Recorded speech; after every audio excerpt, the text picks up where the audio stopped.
I'm live and we're in the lo-fi. Yeah, now we're chilling. Now we're actually chilling. Oh, wait a second. Wait, let me just reduce it. Lower the volume a bit. There you go. Now we're chilling. Now we're freaking chilling. Oh yeah. No, that's good. Wait, let me just fix a little bit of the light.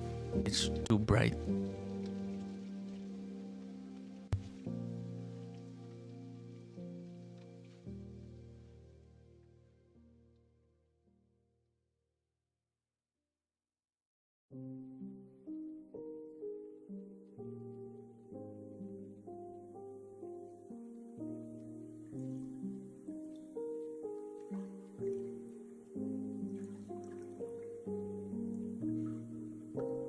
There, it's much better now. Yes, that's much chiller. Oh, yeah, it's much more chill. Yeah, it's way too bright. It's goddamn too bright. Is it? Was it too bright? I don't know. Gonna change things a little bit here. Yep. Ah, this is nice. Okay. So, what I was talking about. Okay, let me just adjust the volume. Music's still too loud. Oh, is it louder now? Okay, let me talk about over it, and my voice supposed to be. The stream is taking. Fuck. Good warning. God damn it. Get warning. I got.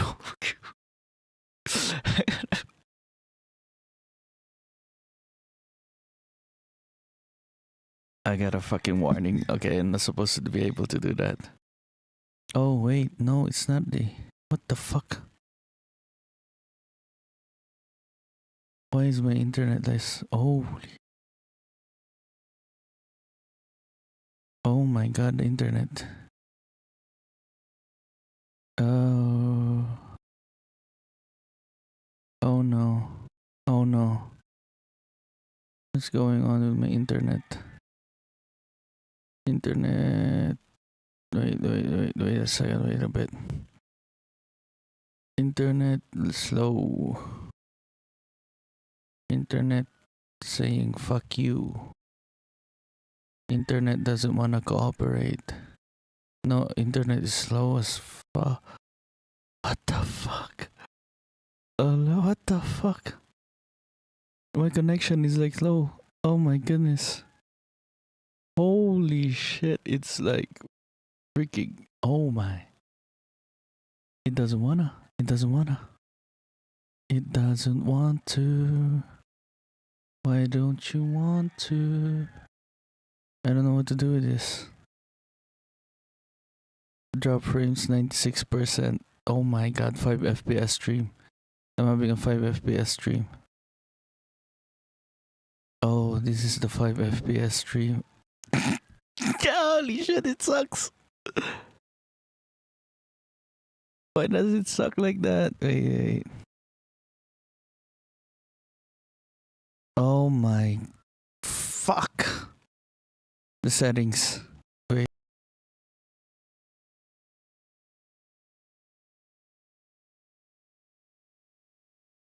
Okay, now I'm back. Now we're back. Now we're good. That is, we're good. I fixed something because it's just stupid freaking OBS. Why didn't I check that freaking box?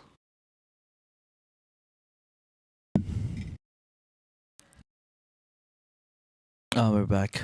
We're so back. I thought it was like something about the copyright thingy. But it's not. It's not the copyright thingy. It's a bitrate issue. Thought I was gonna take it down right there. Wait. What the?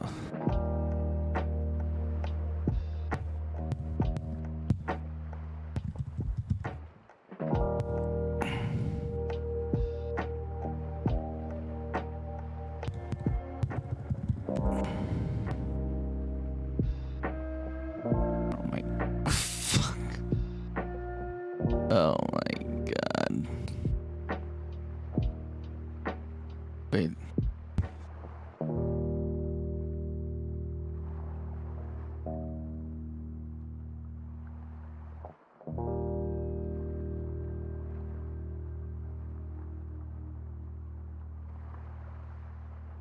Okay, it's not fixed. Let me check. Okay, there it is. I'm checking. Excellent connection. Are we good? I think we're good. I think we're pretty good. I think we're pretty fine right now.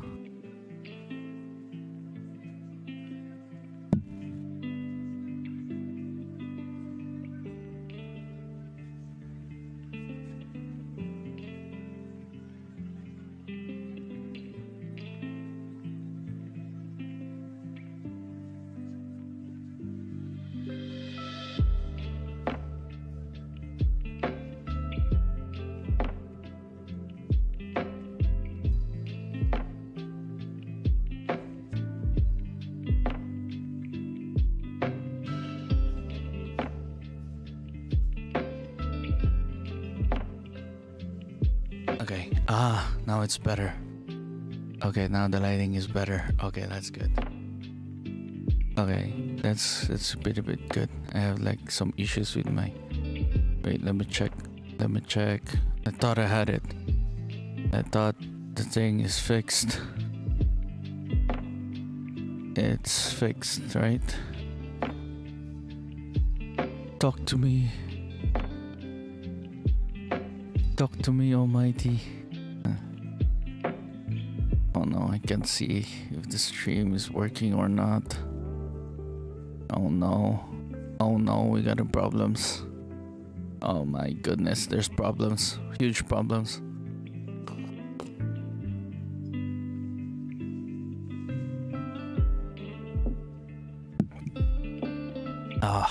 Okay, anyways. Let's start the show. Oh, fuck. Why? Why are you like this?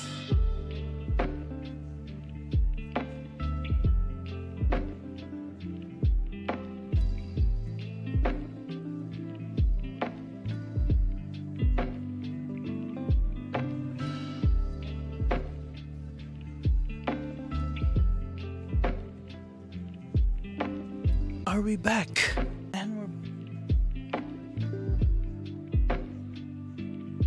Okay, and we're back. We're back. We're back.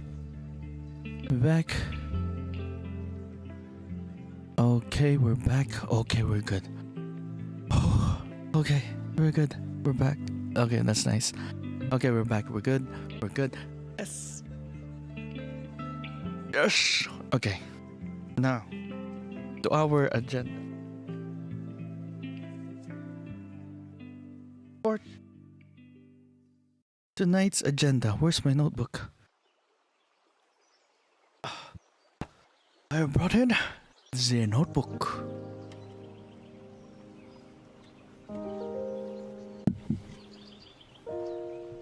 Wait, let me just listen to the... Let me vibe with you.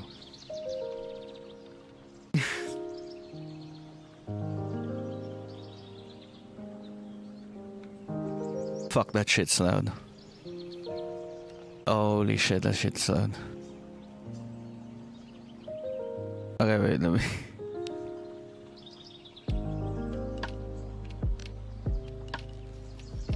Alright, let me chill.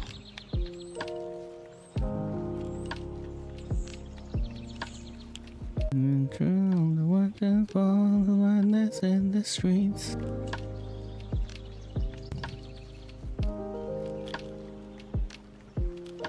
We'll carry on, and now we are.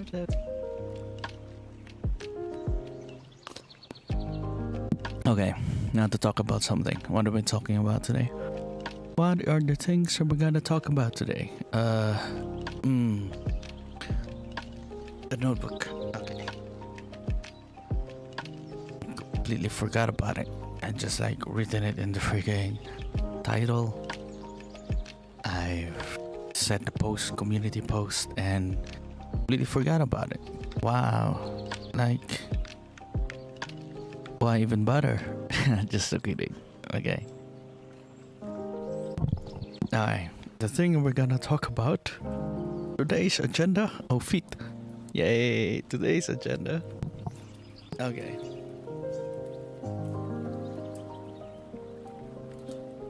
I got muted there. So, what we're gonna talk about today is ah, yeah. Okay, we're gonna talk about Transformers 1, Joker, Agatha All Along. I forgot about Suicide Squad Isekai. I haven't finished it yet. I'm supposed to be like taking down notes, jotting down notes, and like talk about it, but it's just like no.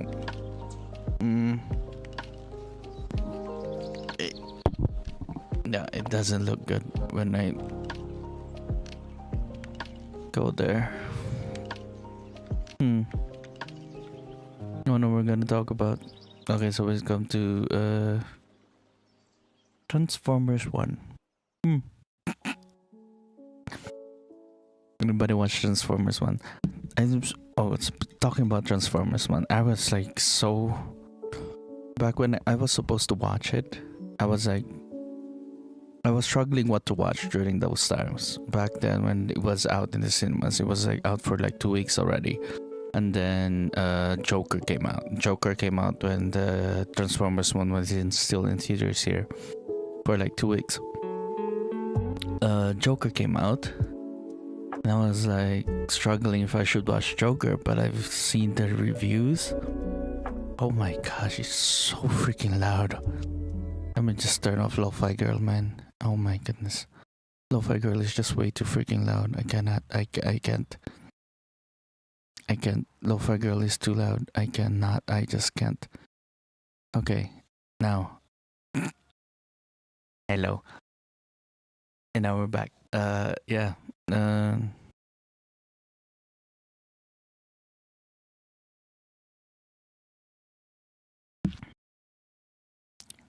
God freaking damn it, man. Too much condense still. And it's just like, do you know when drinking freaking coffee and you have instant fucking coffee? Probably with instant coffee, it's just like you can add way too much of it, and the instant coffee starts to taste sour and like shitty and acidic. Freaking crap. I want actual bean ones, man, but I just can't get myself to go and get the bean freaking coffees because it's, I don't know, it's worth much. It's too expensive. Okay, I'm way too freaking broke to buy actual freaking coffee, but still can go to the freaking movies. Too broke to buy coffee, but not broke enough to not go to the movies. So I was gonna go to the movies, and this is what I'm holding right now is a thing. You have this with the we call them katol. Wait, this thing comes with the mosquito killing thingy. We have these things here in the Philippines where it's like on going with a tangent. I'm fidgeting over with this one. I'm supposed to get like a really cool fidget toy, but I don't have something to fidget about. It's just this. It's this thingy. Yeah, this stand for katol stand. Okay. Okay, the katol stand. I'm gonna go talk about freaking Transformers and Joker Folie à Deux. The freaking thing, like I watched the freaking trailers in Transformers, and I get it. I get why people didn't like. There was like a mismatch with the marketing for Transformers 1 and how people are supposed to perceive it. They should have marketed to all freaking ages rather than just kids. Because I see the freaking trailer and everything about it seems like it's just something for kids. It felt for me watching the trailer also felt like it was something for kids, and I'm like, I don't want to go to the movie theaters to watch something intended for kids because even though I like those movies, it was just not. And then I saw the reviews for Joker, and it got more. I was like, should I even go to the movies these days anymore? Then I like, what is even there to watch? Oh, Wild Robot. I think the Wild Robot is out right now, and people loved it. I only saw a trailer once, and I'm like, yeah, that seems like a good movie. Okay, anyways, Transformers 1, I really love it. I loved. I watched it like I watched it earlier this week, like a week on this Sunday. So my memory of it is just like not there. Orion Pax and D16. They really, really went into the freaking lore about it, about Primus being the first freaking Transformers and turning into the planet. And it gives energy. Energon now flows in Cybertron. And the Energon is somehow their food or energy source. But they have a spark, and it's no longer all spark thing. And it's just like, where the hell are they getting these freaking Transformers now? Because I don't know shit about it. Uh, yeah, I like that they put a new spin, or like they're rebooting the entire franchise, and it's nice. I love that they put out the freaking humans out of it. Got out the humans, and it's all about the Transformers these days, and it's so cool. It's cooler now. We get to see more of the rivalry between Megatron and Optimus Prime. Oh, and yeah, there's a really, really cool scene. The freaking, this is a really cool scene when they were like gonna go have a race, and they are the ones who can't transform. They weren't transformed, and they need to do it. So they have to like think of other ways, which is like really cool. And throughout the entire scene, I felt like one of the miners too. Okay, they were like miners before because they were in the mines mining for Energon because there was this invading freaking force that they just can't beat. There was this invading freaking force they can't beat, and Sentinel Prime is like the main guy. But they never have the matrix of leadership. Yeah, that was called the matrix of leadership, which is brought upon the primes. And one of the craziest, the biggest prime of all is like Megatronus Prime, and D16 is like a big fan of Megatronus Prime. So yeah, that's where he gets his name Megatron from. And they're like, oh man, that's I don't like.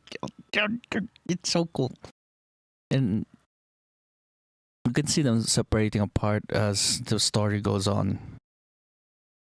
And I love it. I love how clear they've written it.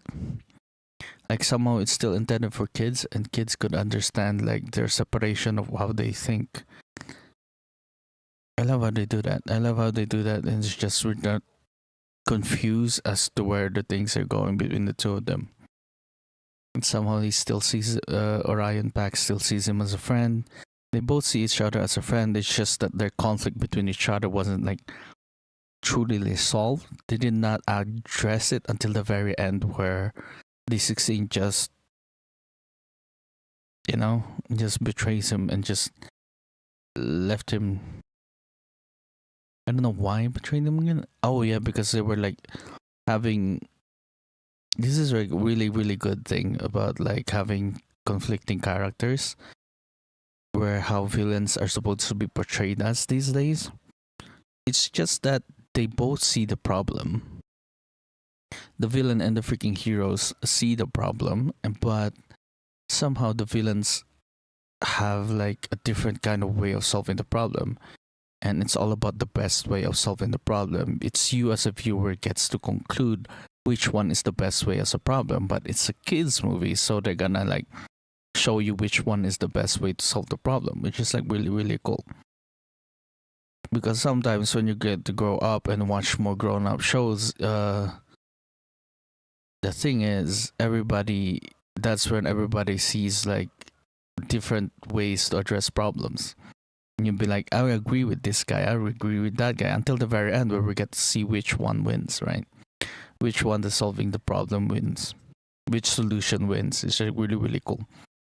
And like that, I love that part about D16 and Orion Pax, and the way they change when given power, and the responsibility for them to be able to choose how they exact justice. D16 was straight up execution. It was like never gonna happen against us. This shit is never gonna happen against us. while uh Optimus Prime's solution to the problem seems for me as a viewer feels like lacking. And I watch him during the movie, it feels like it's not enough. Like exposure to the rest of the people that Sentinel has been defrauding. What's the proper word? But Sentinel Prime was like fooling them all, right? Making fools of them all, castrating them as freaking children when they are brought into the freaking world. He just takes away their cogs and be able, like, takes away their power to transform. And that was like really freaking cool. And the way Orion's justice, the way Optimus Prime sees the way for him to solve it is just exposure to the people. I guess that's the only way. I guess just expose him. That's the only way for him to solve the problem. And then see Megatron, at least he has like a clearer way to solve the problem. It's a clearer way to set a freaking example. It's just a way to set that freaking example that nobody's ever gonna do this shit to us again. And so just freaking kill him, right? But no, killing bad, killing not good. Killing is not the best way. An execution. Oh yeah, the rebirth of Cybertron would not start with an execution. Does not start with an execution. And I'm like, then what they started with? Freaking banishment. It's very adult themed and it can be really good for adults because those themes in there are like really targeted for adults, and me watching it makes me really think about it.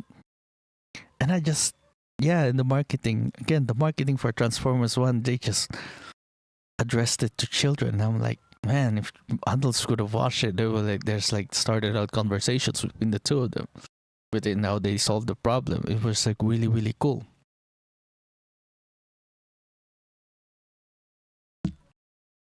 And they really, it's a great way for them, and the racing scene was like a great way for them to like show representation amongst places where we do spectacle or places where we see things, right? Or places of power, places where we think like you'll never be able to be there because the miners were cogless people. They cannot transform, and then the way they thought about it, the way Optimus was like seeing things that we miners can still go and race. It's all about like they can still go and race and like keep up with the freaking. They're just as good as the rest of them, right? And that's just having representation. And it's really cool to see things like that because that is important to us these days. Being represented properly. Being properly represented, where I get to be represented by some guy and I'll be like, yeah, I want to identify with him too.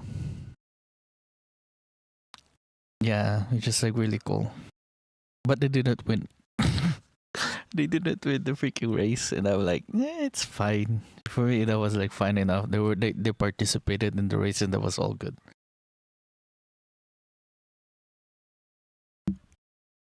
It was funny though. They almost wanted to. They didn't win because how did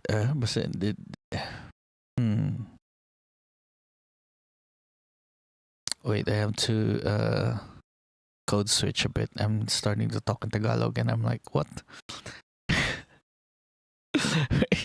need to code switch a bit. Right? Was it code switch? Oh my god, it's an improper way to use the freaking term. I'm like, So that was Transformers 1. I enjoyed it. I clearly enjoyed it. It wasn't like that long too. The animation and the way the Transformers look was like the style and the art style really was much more kid friendly. It's much more simple. It looked more like what the Transformers looked like back in when they were starting out, and that doesn't look like what the Michael Bay ones look. They still look cool, but it doesn't look like the Michael Bay ones, like the 2007 ones, those kinds of things where like it's overly detailed and crazy.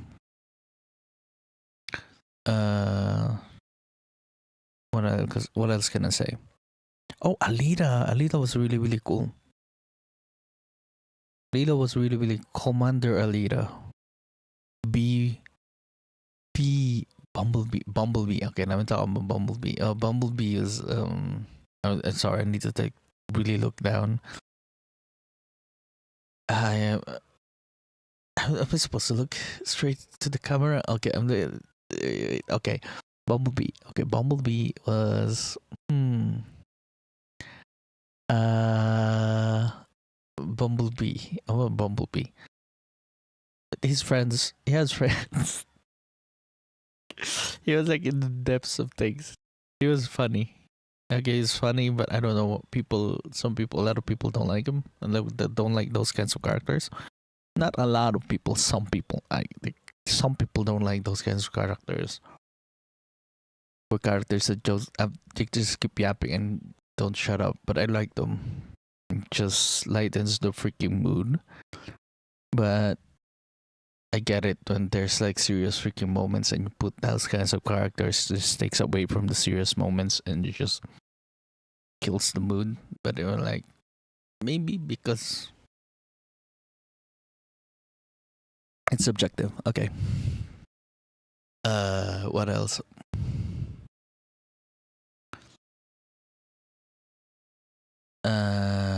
Anything else? We need to talk about Transformers 1.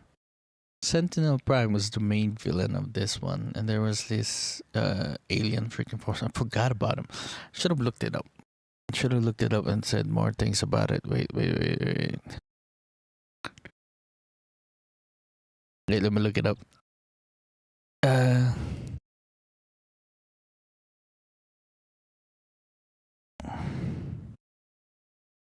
Quintessons.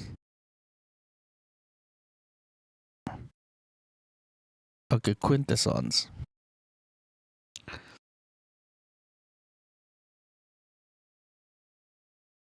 Quintessons? What are Quintessons? Yeah, Quintessons. Quintessons. They're called Quintessons. Apparently, the Quintessons look a lot more eldritch looking, more octopus looking, and more Lovecraftian looking. Were they? I forgot. I don't know what to say. I just in the span of a week, I kind of forgot a lot of details about it already. I didn't look up much into it because I wasn't thinking of like, oh, this one's gonna be on the podcast. This is gonna be on. Oh, yeah, this is a podcast now because I like. Yeah, I'm gonna yap. This is just big. I'm gonna talk about it. I'm gonna yap about it. This is gonna be where they're gonna do it now. So this is the stream, right? Yeah, it was like that.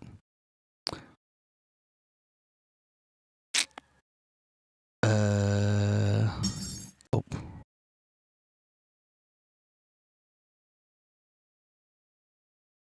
What am I looking at? Wait. Anyways, it was like that. Transformers 1 was really, really cool. It was short, but I suppose I need to talk about it. Sentinel Prime, really, really cool villain. He was like charismatic freaking leader, but once one of his guys came out, it was like pretty obvious he's the bad guy. Because the design, some of those kinds of designs, like really screams bad guy energy. I don't know why, because I'm who's this guy again?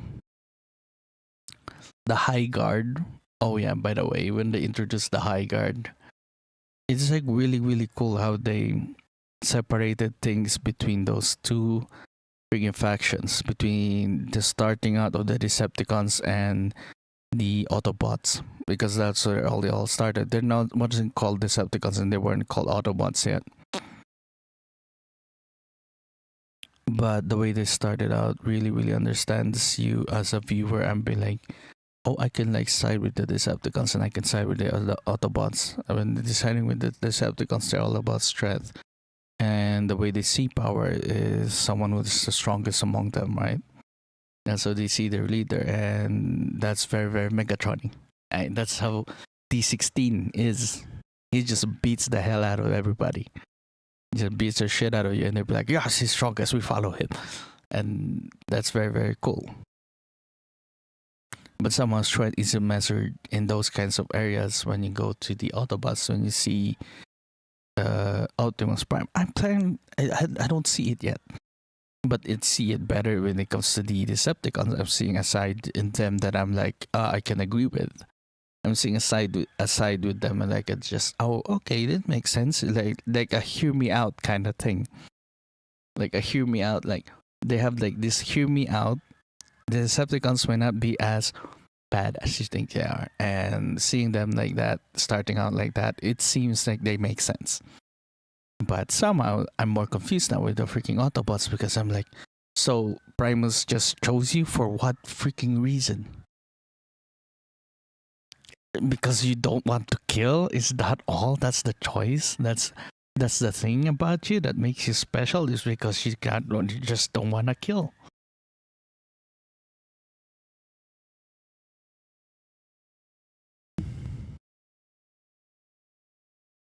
Yeah, because killing bad. I forgot it's a kids freaking show. It's a kids freaking movie. Yeah, killing is the bad, bad, bad, bad.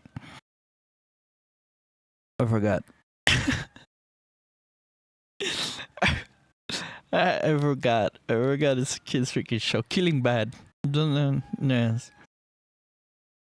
Okay, killing as a first resort is bad. Like killing would be the first freaking solution. Like the number one, the first freaking thing, the solution, the easiest way for you to do is bad. Yeah, I guess that's the morality of it. Okay, moving on because I want to talk about something really really good that I thought was bad.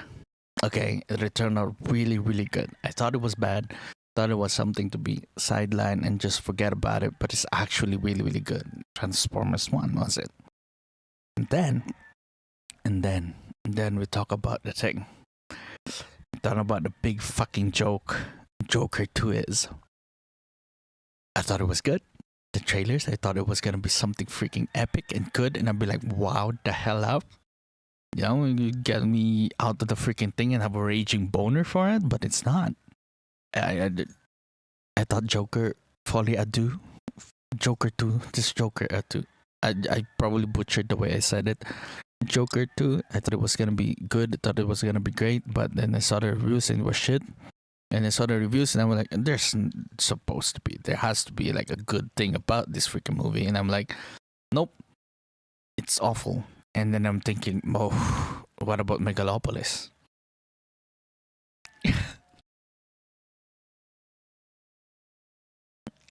I thought it wasn't. I was like thinking maybe it was like review bombed or something, and people looking at it and be like, oh, it's probably shit. Nope, it's actual. It's just bad. It's just bad. Joker 2 was bad, like really bad. Yeah, Joker 2 was like bad. Anything else? Though, why is it? I forgot. I need to explain myself. Why is it bad? Whereas it's a musical. Like thinking that Joker 2 is a musical. Ever thought of that idea was freaking genius, because why not go, okay, in defense? Like I'm trying to defend Joker 2. Like why would I even defend it? Because Joker 2 was like going full on crazier than how crazy it was in the first one. I guess that's where they're trying to aim for. With Joker 2, they're just trying to be crazier than the first one, be more insane. And what more thing would be more crazy than it being a musical? But they completely missed. Freaking music sucks. Like they have Lady Gaga. They have Lady Gaga in the freaking musical, and the freaking music sucks. I didn't like the music. No, not at all. And every time they go in a musical freaking number, I just fucking laugh. Because it's just so fucking ridiculous for me to be able, like, what? It's just scratching. The music. Joker 2 was just scratching in the part of my brain that makes it just so freaking ridiculous. That just makes me freaking laugh.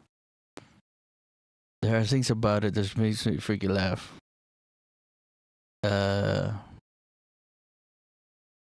What parts of it that just makes me laugh about it is the musical freaking bits. There are like jokes there. I've seen like other videos about it. Um, wait, other videos about Joker too, and I'm like, they completely fucked their fan base. Yeah, and like talking about fucking over your entire fan base, and I'm like, yeah, it's just there's a certain kind of fans of Joker 1 that they're specifically targeting as they clearly don't like. Like the filmmakers and the people who made it really don't like. It's those ones who like idolize as psychopaths and freaking killers. Like they see these freaking things that are completely wrong about a wrong approach on how to see these kinds of things and be like, and you idolize it. You idolize these kinds of freaking people for some unknown reason. Just because maybe because they're freaking evil, but they approach it like that, and I'm like, okay, I get where they're going. I think they're going on and trying to like send a message, but afterwards they're setting up for another sequel for another Joker movie, and I'm like, dude, these freaking people were just freaking cash grabbing. They just wanted the freaking money for these freaking movies, and I'm like, God. And they wanted more. I'm glad it failed. I'm glad the movie fucking sucked because we're never gonna see a Joker 3 or I bet you there's one more thing to fuck us over is gonna be like another Joker movie. They're gonna make a third Joker movie, and that's where we see like they just don't give a fuck about the audience. For some unknown reason they why are they making it for that? It's like, what are they making it for? Like, who are they making this freaking movie for? I don't know, man. Who are they making this movie for? This Joker 2? Like, who are they trying to please? Because they're giving the people want. There was this part where, oh, what are we doing? They're making it all about themselves, and this. There were these bits about it too where they created like some sort of a Two-Face. They're trying to create and establish like another universe or something like Matt Reeves. Something where Matt Reeves' success in the Batman was like. And then they were trying to do it here in Joker. And trying to create another Batman universe, but started off with this kind of Joker. In the freaking end, where they were like hinting about, oh, this is a Two-Face origin. And those kinds of things. They were trying to do that, and it's just like, but at that point that they were trying to do that, it felt like they were just going for the money. This freaking movie was just people who just, oh, you're gonna give us money, and then they to make it, and then that's why they still make it.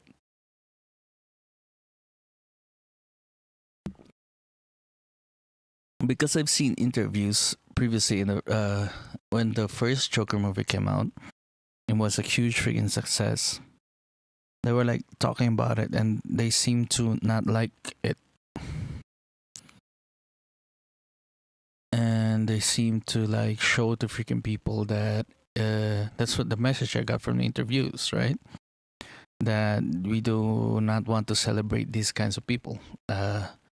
These kinds of people aren't supposed to be celebrated and be seen in movies as freaking heroes. And I was saying like that, and I was like, okay, so there it clearly doesn't seem like they're gonna make a Joker movie too, and then they made a sequel, and I'm like, oh my god, I don't even know what they're trying to do with Harley. It was just a freaking fling, and then afterwards, where he just said he was just by the end where he said he wasn't Joker, it just got me more confused. It wasn't clear enough. I guess it's chaotic as it is because it is Joker, so he's freaking crazy. And it made me feel like watching an actual crazy person, you know? You think we know or like what crazy is when shit gets crazy. But when it's actually shown us what crazy is like and what crazy does, what having like crazy shit is going on, we don't like it. And it clearly shows in the freaking uh reviews of Joker 2 that we don't like. We don't like it when shit gets more crazier and crazier. Because that's what crazy is. There's no, it's all freaking scattered. When you're like that, when you, I've been through that kind of state of mind. And I'm thinking like shit is like really, really good. But it's actually everything is just scattered and doesn't make sense to the rest of the people that you think. And you think it makes sense to you. And you're not listening to the rest of everybody else. And it's just like, I don't know.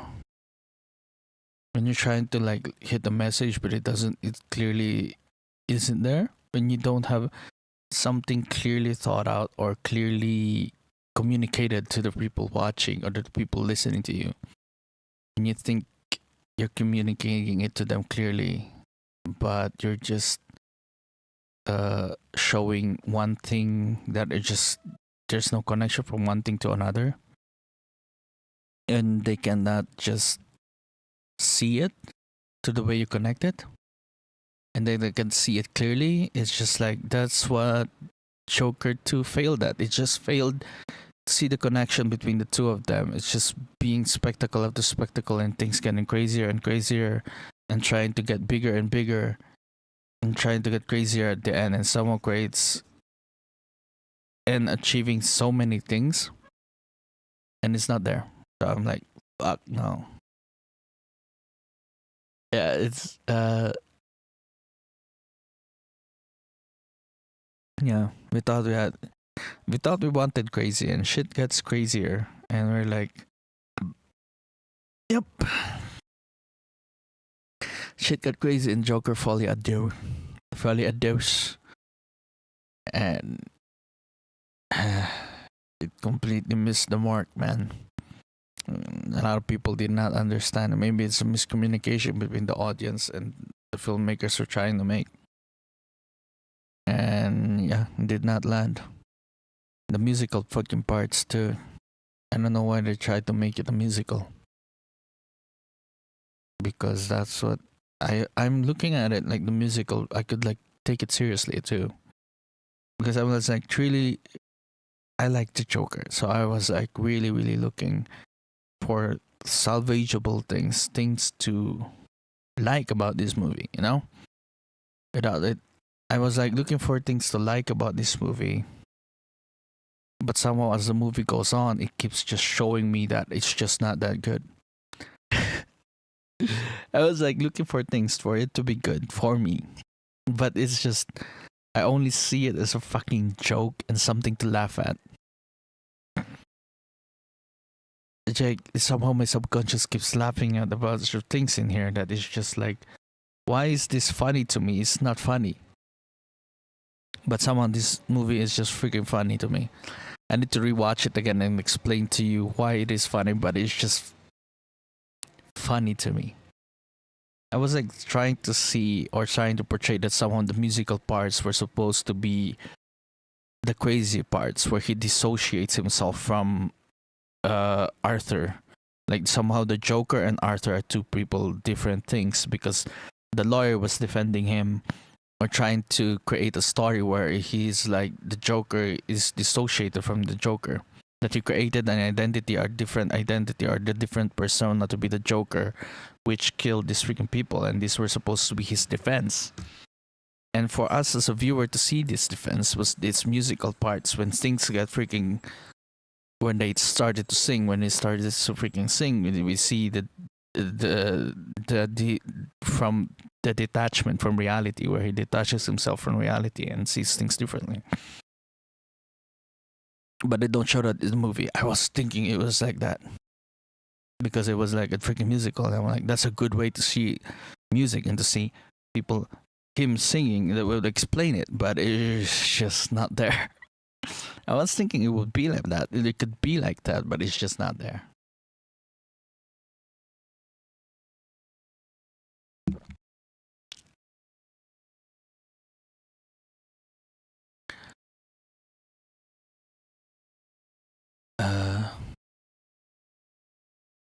What else?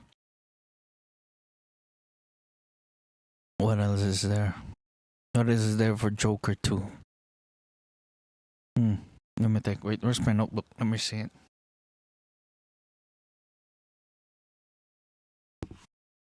I'm just glad it succeeded at fucking over the people who like movies like this. It succeeded in a way. Okay, I wasn't gonna say that it succeeded in a way, but it's not the way we see box office succeed. It's probably, I'm gonna try to create a conspiracy theory about this thing, because clearly in the first movie they don't want to make a sequel to it. So the studios were like, if it's you, it's gonna be somebody else who's gonna make a sequel.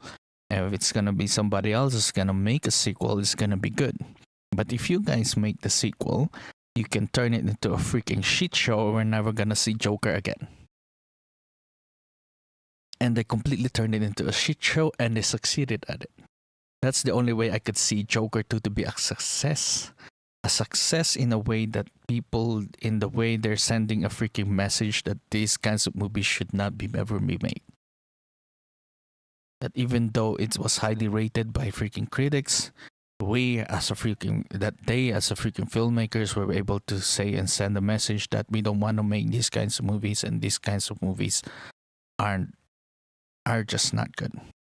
Because looking at it as a societal freaking responsibility to society, it inspires people who are like this to be actually do kinds of things. And there's like this freaking argument or debate about art interpreting and it's about like it entices or it makes freaking psychopaths more creative of how they see things or how they do crime. It doesn't make psychopaths, but it makes them more creative. It inspires them on how they're supposed to do crime. That's how I see it, because I've seen things like that. Because growing up, it's always gonna be like that. That's what's taught to me. That somehow violent things and violence and freaking things that we watch somehow desensitizes us, but it doesn't, because I completely see gaming or these kinds of things as just cathartic and just fun and just movies. But some people do and see them like that. Actual freaking psychopaths adore these kinds of movies and they freaking live by it. Some people do live by it. And it does things to them. It makes them creative on how it gives them ideas on how they're supposed to do things. And that's just Joker 2. And if that's the message, or if that's what they're trying to make, and trying to send a message that these kinds of movies shouldn't be made, that there's an argument to it, then fine, Joker 2 succeeded in that. Joker 2 succeeded and completely blew it off the water. If that's what they're trying to do. But I don't see them, but seeing the filmmakers and the people who make it as greedy, money-grabbing people, that narrative is much more easier to accept for them doing it and seeing them as just wanting there for the money and completely fucking over their fans, people who like the first movie, and just giving them what they want. Because giving the people who like the first movie, what is there to actually like about it? Everything is freaking bad in every way. So I'm like, so I'm laughing at the freaking movie because it's just, I see those filmmakers, I see them as really, really hitting their marks. And I'm like, while doing those musical bits and just fucking over those people who like those kinds of things is just comedic to me. I laugh at it because it's freaking funny that they actually pulled it off. And they got money from it. They actually pulled it off and they got money from it. And I'm like, yes, good for you. But if they were just greedy and just wanting money from it, then I'm like, They got what they deserved. If they were just here for the money and just wanting things for the money for it, and I was like, nah, they got what they deserved by having a bad freaking movie and everybody hating them.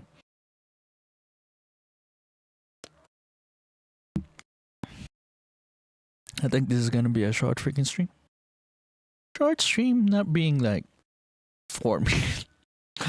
It's not as long as the rest of the ones that I've just streamed because I'm already on my third agenda. Agatha.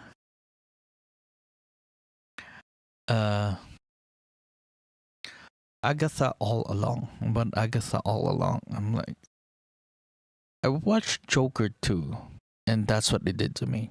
Okay, after watching Joker 2, I was like, how am I supposed to take things seriously? As a freaking fan, I like the first Joker movie. I was supposed to be getting hints. I was supposed to be looking much more deeper into it. But by looking much more deeper into it, I get fucked over how bad it is, you know?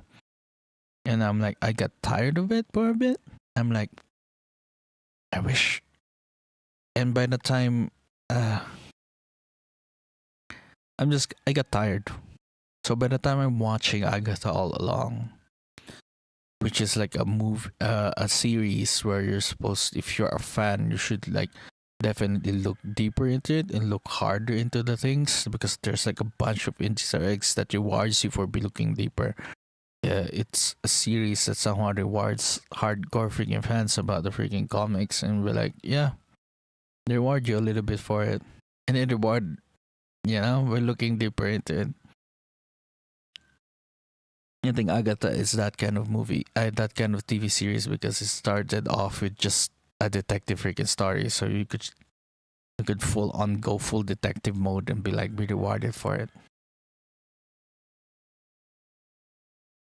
Because there's a lot of things that happen in Agatha, the different freaking versions of song. I love it. I love how the song of The Witch's Road started off just a song created by Nicholas Scratch. Like, that was really, really cool. Wait, it was Scratch, the freaking pet, right? It was supposed to be a pet, just her pet, but somehow they created it into much more deeper meaning that it was her daughter, her son. And the way they develop those kinds of things, it's just really, really good adaptation, They weren't like fucking over the source material, but they're creating something of their own that somehow they make. They somehow create things that they're gets to be their own, and they create a different kind of story that adds to the character and just not completely betray what the character is all about. In the comics, it may be like just a few kinds of things about Agatha, but they made them more nuanced and much more relatable to the freaking viewers and the people watching them. They're adding more human aspects to them, and we're like looking at them and we're like, oh, it's funny. But it's just the Marvel kind of thing now is just they have to be quippy, they have to be witty and talk like Spider-Man. Everybody has to do that now.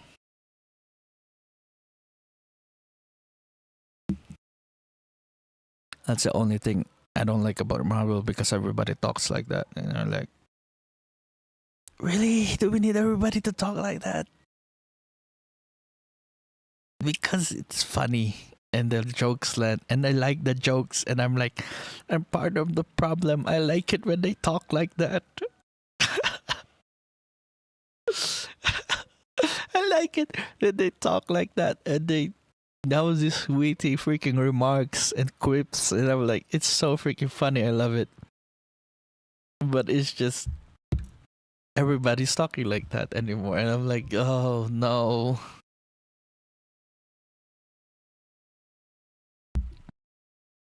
Must drink the water. Right.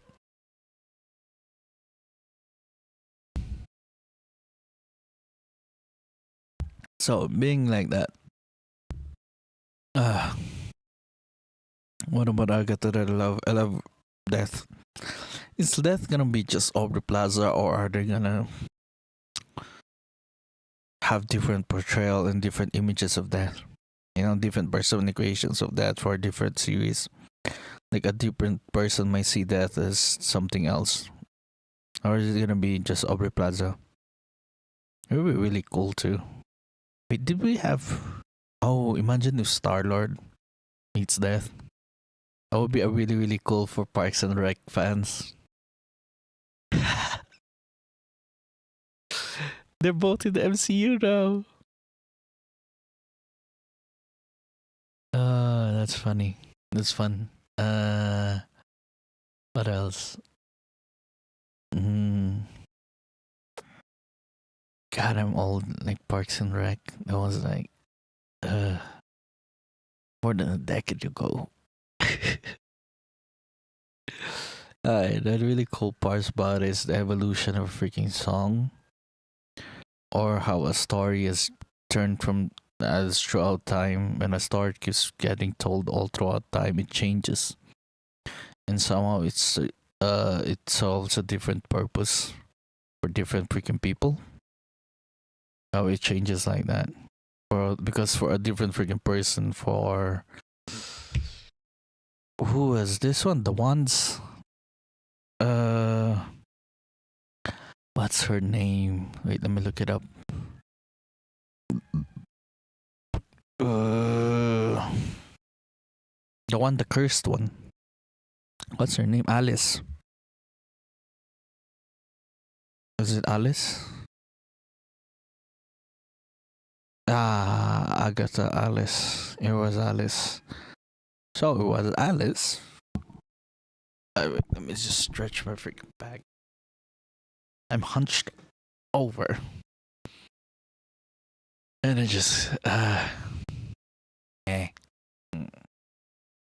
don't know, I can't look at the freaking cameraman. I'm just looking at Michelle. So, about Alice. Oh yeah, Alice, how Alice's mother has a different version of the freaking song, right? And their songs change all throughout time. Yes. I said it already. One more thing about it is Mrs. Hart. Like, I'm trying to figure things out because it's like, it's a show that makes you really, really think about things like loose ends. We're like, because one of those freaking people in the freaking list, you have to like recheck it and go back. It's like one of those things that you get to really, really gives you a chance to like go back in this freaking episode or in the second episode where there were like the list. Oh, when there was like a list. There was like a list of the names that's supposed to be in his coven, in the coven. And there's this black heart. And you're like, who's that supposed to be? And you're like, you could be Death, actual Death. And you're like, dude, Billy is like really, really freaking strong because somehow he conjured up the witch's road. He made it up.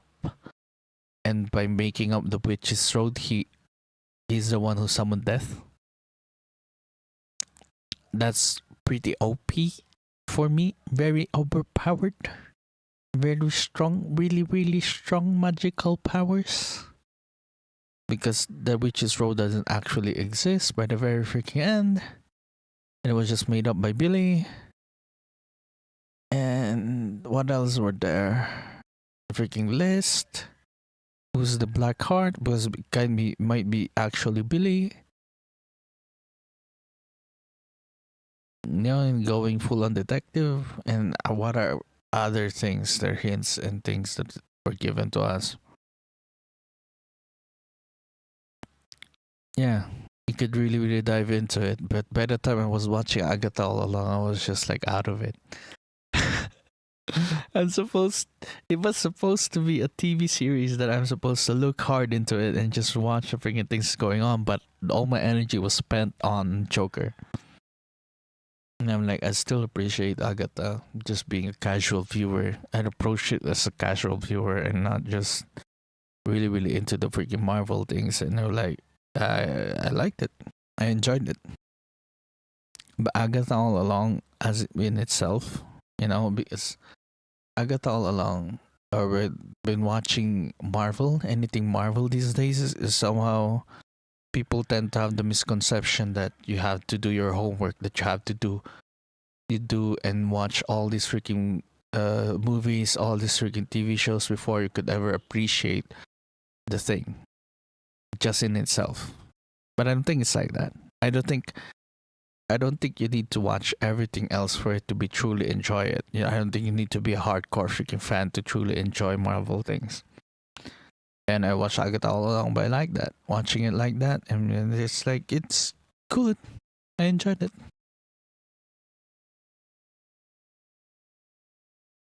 I enjoyed it either way. I tried approaching it hardcore. Okay, I'm doing this, and I'm being rewarded by it. I looked harder and deeper into it, and it was like, I enjoyed it. I enjoyed it. I got rewarded by it, and it's fun.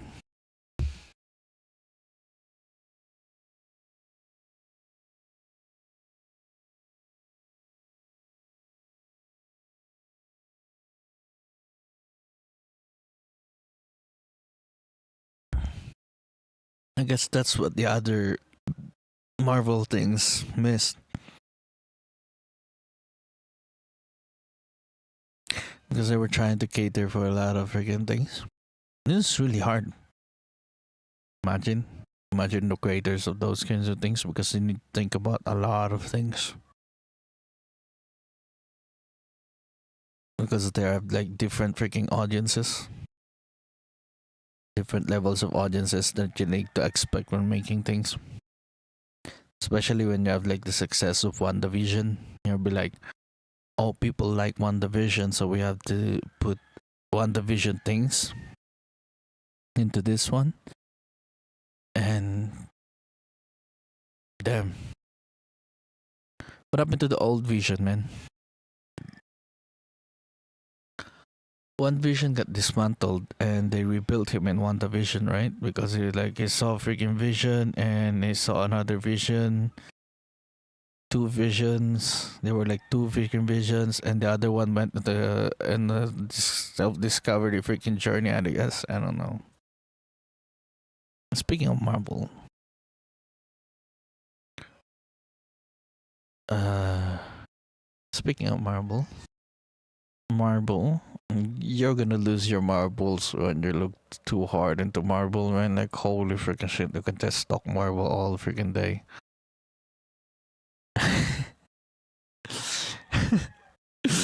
Researching Marvel stuff is like, holy.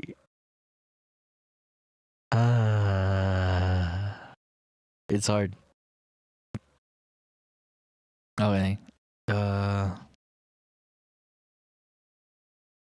What else about Agatha all around that I like? It got me interested about Taro. The way they show Taro there, the way it connects with Taro, it got me interested in Taro and how deep they got with it. Was it just for the single episode? On the way they align things, right? The way they approach a time traveler or someone who just like sees time differently, because somehow they portray time as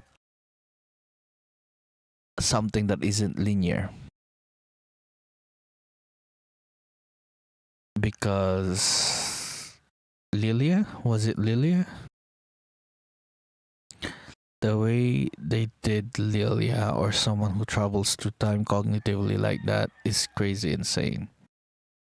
So every time there's time travel, I'm like down for it. And the way they approach time travel in here, really, really cool. Makes me want to rewatch Agatha all along and just dive deeper into it. I should dive deeper. I might dive deeper into Agatha all along because it's really, really cool. But is my energy and time gonna be wasted just like Joker? Just like what happened in Joker, because now I'm recovering for what Joker did to me, and I'm like, I could have just spent more energy in Agatha, because that thing, makes it rewatchable, but just with the time travel aspect in it, how hard they went with the time travel. Am I gonna get rewarded by watching it? Yeah, by watching it again, am I gonna get rewarded for it? Am I just gonna waste my time by looking harder into the time travel part and not get all along and trying to understand the tarot and the symbolism in tarot? Because when it comes to tarot, it's like symbolism. It's all about. I understood. Like I looked up about tarot for a bit, and I'm like, it's subjective, completely subjective, but all the symbols somehow stand for something. Like the freaking cards, whatever it is, the thing that it's doing in the cards, what it is, it symbolizes a lot of things. Did they go full on with the symbolism and what they stand for, like the High Priestess, Three of Pentacles? What else was there? The Magician? Was it the Magician and the Two of Wands? Those are like crazy ass cards. Because the Magician, was Billy the Magician? If Billy was a magician, that's wow. Okay, clearly he was a magician in this freaking story, in this freaking series. It was like really insane. That was like, it got me thinking about tarot and just looking at tarot. Because tarot is interesting.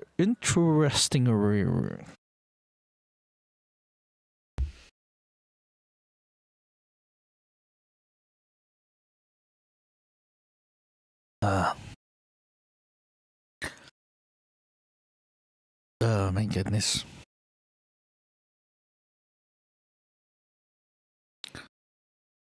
Yeah, that was Agatha all along.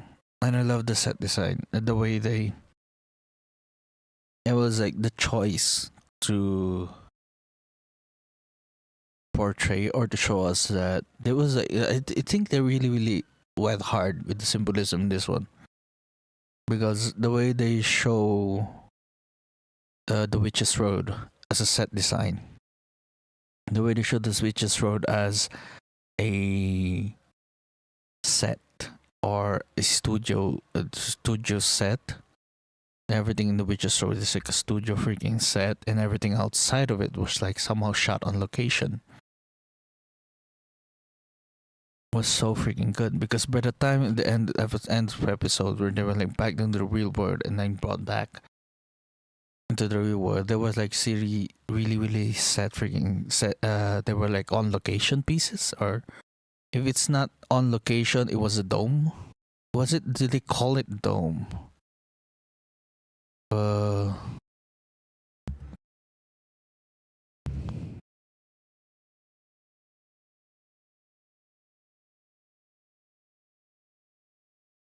Wait, what did they call it?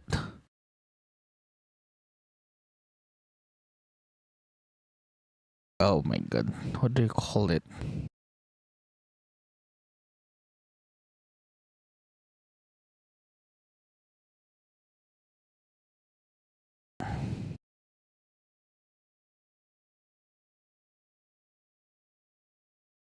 What do you call it? The visual.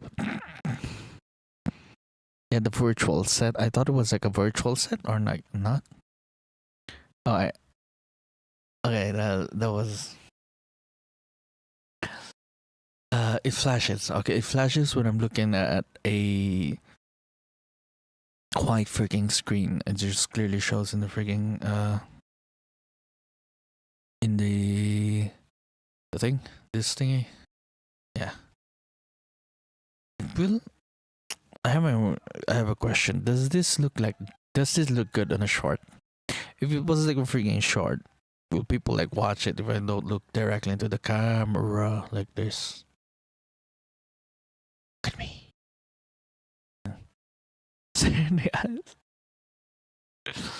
Yeah. But I'm not.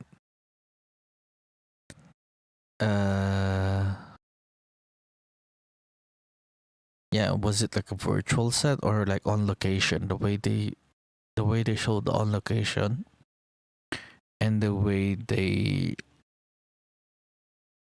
hop from different sets. Like after they went out to the freaking after they went out of the Witch's Road and and we saw flashbacks, and it was like an actual set. It wasn't like a virtual set or like on location things. It just looks so freaking pretty. It look freaking beautiful. How it changed things, and like the real world is this. How like the real world is this, and how the fantasy looks like this. It was like a good contrast in the freaking set design. It was like really, really, really, really cool. That decision for the set design to be like that was really cool. I loved it. I was like, what was the decision? It was like I was watching it. Like, what was the decision for them to be able to like show fantasy to be just a set? It was like, oh, this is a Wizard of Oz kind of thing. I love the Wizard of Oz kind of thing because it's like the Wizard of Oz reference. They really, really look deep into this freaking pop culture things because Wizard of Oz, there was like a Exorcist, wasn't there was like a slasher, the slasher trope, the trope of like each freaking set is like a trope. The way you see a freaking modern house, the fantasy of a freaking female or like of a house, what it be like a house would see them, the tree house kind of thing. It wasn't a tree house or like a it wasn't the clubhouse. It was like no. It was summer camp. It was like a summer camp kind of tropey. It's giving. I love how they do that. It's giving. Like the way they use him, it's giving this, it's giving that. Those were the freaking set designs for each freaking room, and it seems like each freaking episodes was like that. The 80s one was really, really cool. The way they do the zoom ins, it was so 80s. It felt like a B horror movie. The way they went and they were in the set in that one. The way the makeup was for the demon, the curse. It was like really, really what it was like, what the pop rock was like. What else did they reference? There were so many references in it that it's just really cool. They went hard in it, and if you like understand what these pop references are, it was like really, really cool that they did that. And me looking into it and watching it, I was like, yeah, I loved it.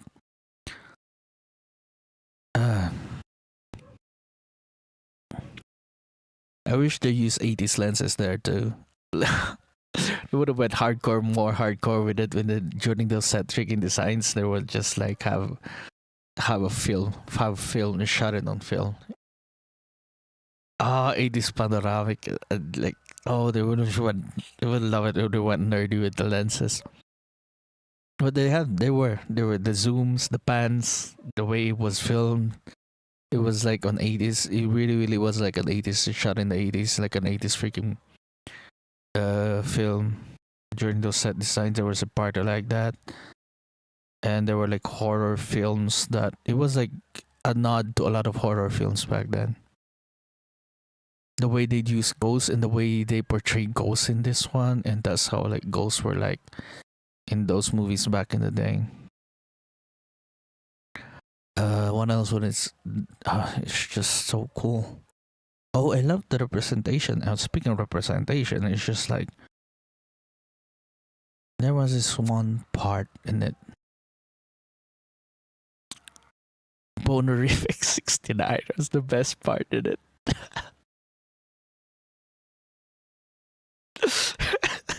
Fuck, I can't stop laughing at Bonerific 69. They were so freaking serious too.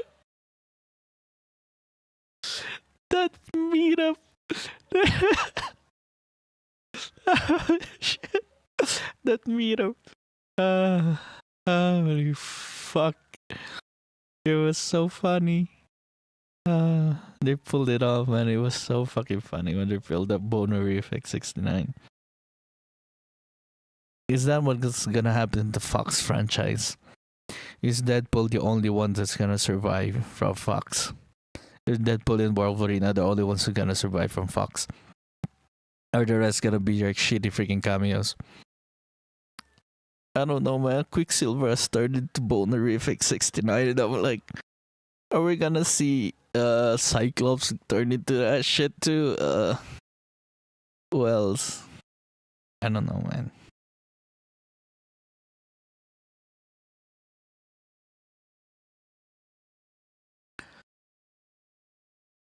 Uh, what else was there really cool there? There was this cool part when they were like, yeah, the Wizard of Oz reference. The road really looks like the yellow brick road from Wizard of Oz. But also at the end of the freaking series, it's like Dorothy's journey.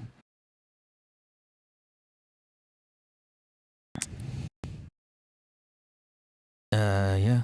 It's like Dorothy's journey at the freaking end where we get to see the wizard, and this is the wizard, and this is what they did, and the reveal at the end being like this. It's just not truly a wizard, or the yellow thing wasn't actually a thing. So yeah. What else? So many references in it. You could really dive into it. And the way they portray witches all throughout time, or how we portray witches all throughout time, or people who are like communing with the spirits. Because back in the day, it was just really smart people. Rock stars were the witches during their time. And these days, it was like skincare. And people who are like what witches are in the 21st century. Candles, Wicca, those kinds of things. That was like the first freaking part. And the second set design was like witches in the 80s, and the third 90s. It was like really like that. I don't know. And there was like this traditional way to see witches with this freaking black robes that they have, and how they like act like that. The Salem 7. It's really nice how they portray witches. It's just that they need to somehow address to that witches these days I'm batshit freaking crazy.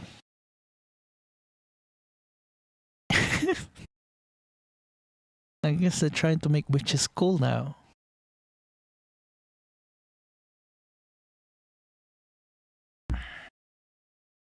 And we're gonna see a lot more witches.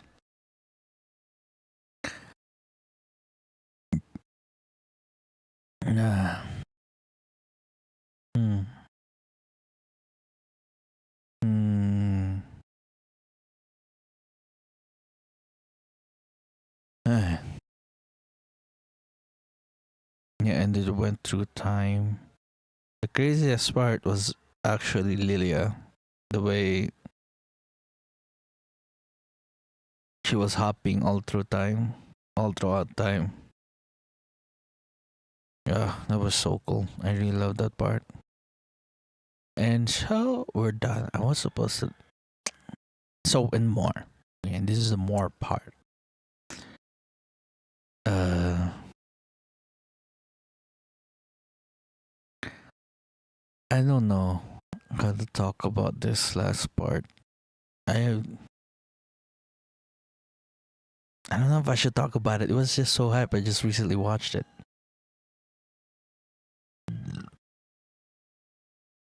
Uh, all the things you said, run into my head, run into my head.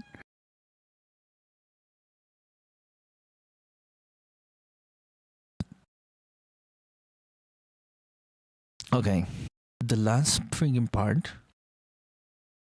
Nah, that's about it. What is Agatha?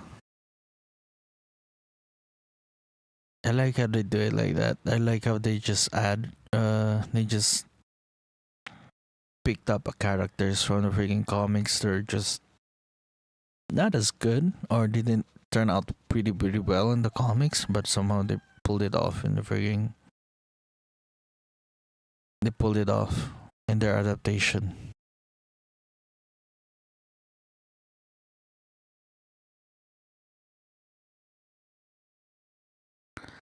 Anyways,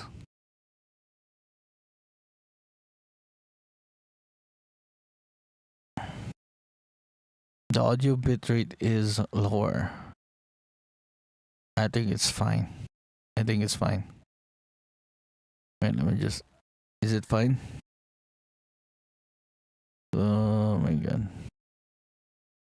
So that was Agatha all along, Joker 2, and yeah, that was my entire week. I should have read more about it, watch more about it.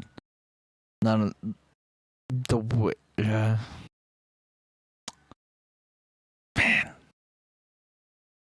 I should have researched more about it, and so that I could like talk more about it. But that's just like my blind reaction to it. Those were the things that I felt. I was like really talking about Agatha all along, right? So I've talked about the emotional impact for me of the Joker too, but Agatha, I love Agatha all along. There were like things about it, the emotional things were like really cool. And it was like hitting me. Yeah, they landed those things that were like really cool at it. And there was like this part. Oh yeah, this part that I really liked about it when there was like, I forgot to tell about the part where Billy was like really into the looking up Agatha. Was like looking up Agatha and looking up Westview, and his boyfriend was there. The way he said it, that I don't need distractions right now. I need you to keep those arms. Like I need to keep you to keep those arms covered. It was like really cool. I like that it was like that. Now I have something to say when I'm like distracted by someone really hot. I like woman covered with cleavage. Like I have something to freaking say things when it comes to situations like that. It's just really cool watching movies and movies and TV shows that like give you things or give you things to say when you're have to approach things like that. When you're watching people and gives you ideas on how to approach things. That's nice. I like it. I like that. I like when shows show me things that puts me in situations that I'm like, I might be uncomfortable with, but gives me a way to approach those things. I like it. I mean, a lot of movies and TV shows put you in near death situations. And we're like, oh, maybe this is how I approach things when it was like really cool. Because I am stupid. I don't want to go through it myself. So I learned from these kinds of things and how they approached. What else was it? The sets were really cool. Oh yeah, they were like these 2000s. They really went through time. They went to 21st century, they went to 80s, 90s, and then 2000s. By the time they went to the 2000s, it was like when they were in these grow chambers. Yeah, the freaking set looks like a 2000 cube. Looks like the cube.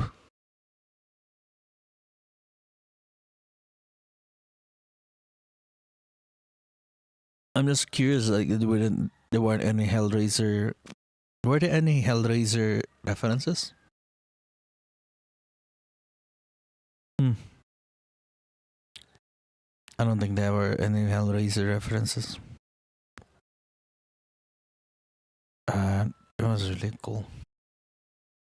The thing about it is just we'll get much more. The thing about it, when it comes to superpowers and special effects, everybody's special effects is gonna be laser beams coming from my hand. It's just beams after shockwave, or if it's not shockwave, it's beam. it's gonna get boring visually, and the way we gonna see things visually, if they're gonna keep it out like that. Now we see superpowers. Is this superpowers gonna be portrayed like that forever? It's just, I don't know, man. Because it's another beam superpower. It's just another beam from hand superpower, and I'm like, we're gonna see, and gonna. It's just really hard not to see it like that.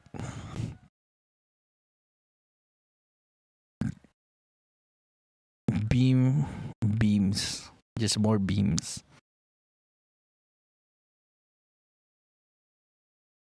How are you gonna portray it anyways if it's not beams from hands? More sparkly things.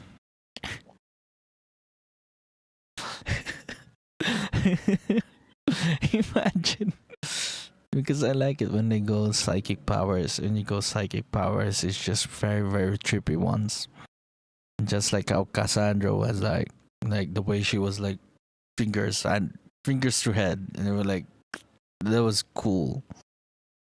How other creative things when they do with spiritual kind of energy. Yeah, and they're gonna portray it, and then they find another new way of like looking at things. That's something to look forward to. I hope they do, and then just keep beams straining at each other. More beams and beams after beams.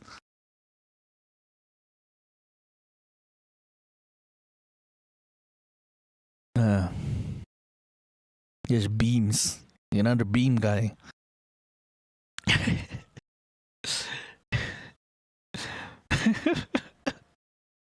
Sorry. How do you do fight scenes when it comes to witches? Holy crap. How do you do it?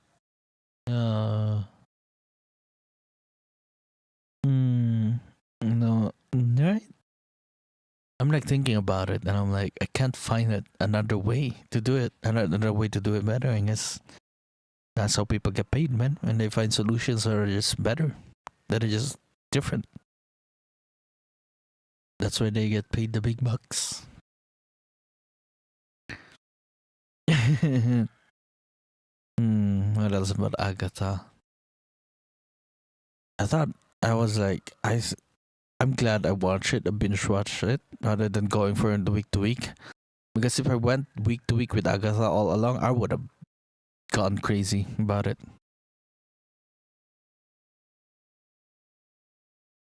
I would have gone crazy with the freaking clues and all that shit. And I'm like, oh my god, I'm gonna go freaking nuts. that shit, there's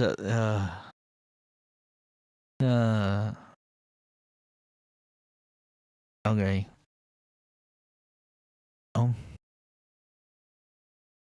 Thought I was like gonna show you the sunrise, but there is no sun yet. We have 30 minutes, 1 hour more before you get to see the sun. But I'm like very tired now. Need to go to bed, man. It's 3 a.m. We started at the witching hour too. Oh my gosh! It started the freaking stream at the witching hour. It's 3 a.m. It started at 3 a.m. Man. Oh yeah, they do these references with the freaking Ouija board too, and how we play Ouija board. It was like they were like referencing it. There were like quips and jokes about it of like 3 plus, like 13 plus.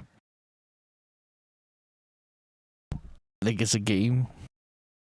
The way Tarot is a game developed by people. Yeah. They were like games that were like ridiculed and persecuted. I like that angle too, the way they see these are the things that were just like looked down upon.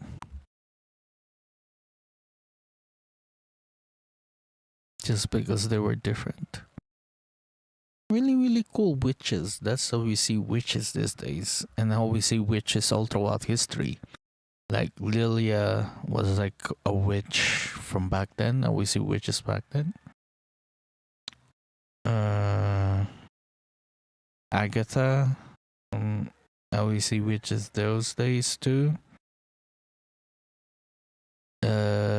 Like somehow every kind of women representation too, because you see, were they accurate? I don't know. Were they accurate at representing women and showing women? I don't know. Not a woman.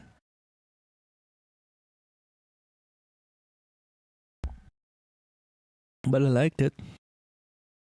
I liked it even though not a woman. I enjoyed it. Uh, hmm. It was like, really, really cool.